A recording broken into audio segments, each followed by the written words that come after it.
ബിസ്മില്ലാഹിർ റഹ്മാനിർ റഹീം. അൽഹംദുലില്ലാഹി റബ്ബിൽ ആലമീൻ വസ്സലാത്തു വസ്സലാമു അലാ റസൂലില്ലാഹ് വഅലാ ആലിഹി വസ്വഹ്ബിഹി അജ്മഈൻ. അമ്മാ ബഅദ്. അൻ ഇബ്നു ഉമർ റളിയല്ലാഹു അൻഹുമാ ഖാല റസൂലുള്ളാഹി സ്വല്ലല്ലാഹു അലൈഹി വസല്ലം അൽ മുഅ്മിനു അല്ലദീ യുഖാലിതു الناس ويصبر على أذاهم أعظم أجرا من المؤمن الذي لا يخالط الناس ولا يصبر على أذاهم. റവാഹു ഇബ്നു മാജ. മഹാനായ അബ്ദുല്ലാഹി ഇബ്നു ഉമർ റളിയല്ലാഹു അൻഹുമാ നിവേദനം ചെയ്യുകയാണ്, റസൂൽ സ്വല്ലല്ലാഹു അലൈഹി വസല്ലമ പറഞ്ഞിരിക്കുന്നു, ഒരു സത്യവിശ്വാസി ജനങ്ങൾക്കിടയിൽ ഇടപഴകി ജീവിക്കുകയാണ്. എന്നിട്ട് അവരിൽ നിന്നുണ്ടാകുന്ന ഉപദ്രവങ്ങളുടെ പേരിൽ ക്ഷമയവലംബിക്കുകയാണ് എങ്കിൽ അഅ്ളമു അജ്റ, അവന് വമ്പിച്ച പ്രതിഫലമുണ്ടായിരിക്കും. മിനൽ മുഅ്മിനില്ലദീ ലാ യുഖാലിതു الناس വലാ യസ്ബിറു അലാ അദാഹും, ജനങ്ങളോട് ഇടകലരാതെ ജനങ്ങളോട് ഇടപഴകാതെ ജീവിക്കുകയും അവരുടെ ഉപദ്രവങ്ങളിൽ ക്ഷമയവലംബിക്കാതിരിക്കുകയും ചെയ്യുന്നവനേക്കാൾ ഏറെ വമ്പിച്ച പ്രതിഫലമാണ് അത്തരം സത്യവിശ്വാസികൾക്കുണ്ടാകുക എന്നുള്ളതാണ് നബി സല്ലല്ലാഹു അലൈഹി വസല്ലം പറയുന്നത്.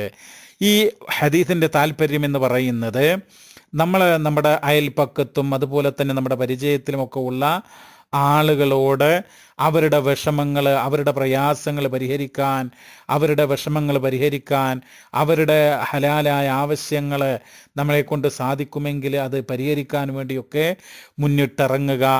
അതാണ് ഇതിൽ ഒരു പ്രചോദനം, അതിനു വേണ്ടിയുള്ള ഒരു നമ്മെ ആവേശം കൊള്ളിക്കുന്ന ഒരു വചനമാണിത്. എന്നിട്ട് അങ്ങനെ അവർക്ക് വേണ്ടി ഇറങ്ങുമ്പോൾ ജനങ്ങളുടെ ഭാഗത്ത് നിന്നുണ്ടാകുന്ന ഉപദ്രവങ്ങളുടെ പേരിൽ ക്ഷമയവലംബിക്കുകയും ചെയ്താൽ വലിയ പ്രതിഫലമുണ്ട് എന്നാണ്. സഹോദരങ്ങളെ, ഈ ഹദീസ് വമ്പിച്ച പ്രാധാന്യമുള്ള ഒരു ഹദീസാണ്.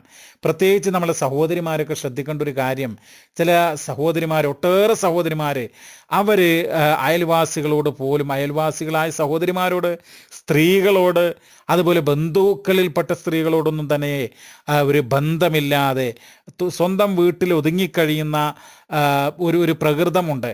എന്നാൽ അത് ശരിയല്ല. മറിച്ച് അയൽപ്പക്കത്തും ബന്ധുക്കളും ഒക്കെ ആയിട്ടുള്ള നമ്മുടെ സമൂഹത്തിലുള്ള മറ്റുള്ള സഹോദരിമാരോടുമുള്ള ഒരു ബന്ധം, അതോട് അവരുടെയൊക്കെ ഒരു പ്രയാസങ്ങൾ പരിഹരിക്കാനുള്ള ശ്രമങ്ങൾ, അത് പരിഹരിക്കാൻ നമുക്ക് കഴിയില്ല എങ്കിൽ സാമ്പത്തിക സഹായം വേണമെങ്കിൽ അതിന് കഴിയുന്ന ആളുകൾക്ക് പ്രേരണ നൽകുക, ആ രൂപത്തിൽ സാധിക്കുന്ന കാര്യങ്ങൾ ചെയ്യണം. എന്നാൽ വമ്പിച്ച പ്രതിഫലമുണ്ട് എന്നുള്ളതാണ്. മറ്റുള്ള സ്ത്രീകളോട് ബന്ധമില്ലാതെ ഒതുങ്ങിക്കൂടുന്ന സ്ത്രീകൾ നിങ്ങൾ നോക്കൂ. മഹാനായ റസൂലുള്ളാഹി സ്വല്ലല്ലാഹു അലൈഹി വസല്ലമയുടെ കാലഘട്ടത്തിലുള്ള വനിതകൾ, ആ വനിതകൾക്ക് അല്ലാഹുവിൻ്റെ റസൂൽ നൽകുന്ന നിർദ്ദേശം എന്താ?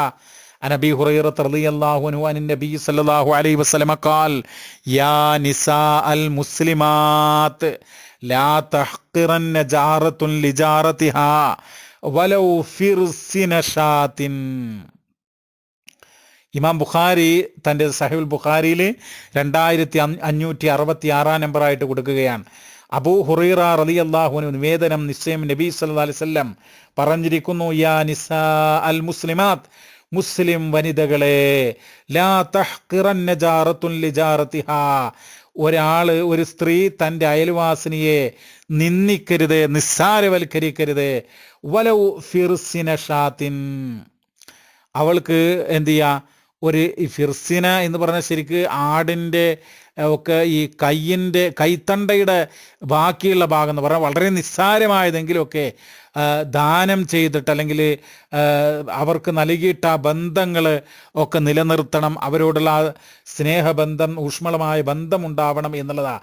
അപ്പോൾ അയൽവാസിനികളായ സ്ത്രീകൾ, ബന്ധുക്കളായ സ്ത്രീകൾ, നിങ്ങൾ നോക്കൂ, അവരോടൊക്കെ പ്രസന്നവദരായിട്ട് ലാ തഹ്ഖിറന്ന മിനൽ മഅറൂഫി ഷൈഅ വലൗ അൻ തൽഖാ അഖാക ബിവജ്ഹിൻ തൽഖിൻ എന്നാണ്.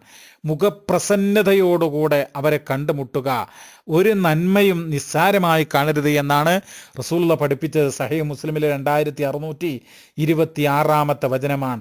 അപ്പോൾ ഒരു മുസ്ലിം സ്ത്രീയെ സംബന്ധിച്ചിടത്തോളം തൻ്റെ അയൽപ്പക്കത്ത് അതുപോലെ തന്നെ ബന്ധുക്കളായിട്ടുള്ള അത്തരം സ്ത്രീകളോടൊക്കെ ഇന്നിപ്പോൾ നമുക്കറിയാം പലതരം സ്ത്രീകൾക്കിടയിൽ പലതരം കൂട്ടായ്മകളും കാര്യങ്ങളും ഒക്കെ ഉണ്ട്.